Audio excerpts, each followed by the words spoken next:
Projekt Inertia pozostáva z dvoch častí, ktoré sa vyvíjali v čase, tak ako sa vlastne vyvíjal aj môj pohľad na celú túto tematiku.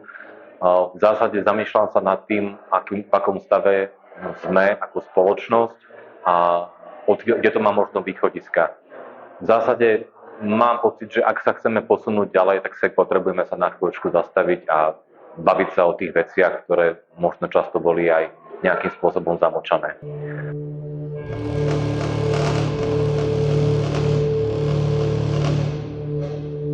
V každom prípade je to projekt, ktorý z mojej strany nie je nejakou obžalobou alebo že by to chcelo byť z pozície moralistu. Je to skôr kladenie nejakých jednak otázok a zároveň akoby skôr pozerania sa nie dozadu, ale dopredu. Z pohľadu človeka, ktorý je v tom rovnako ako my všetci ostatní. Je to vyslovene nejaký námed možno na zamyslenie sa a nejakú diskusiu.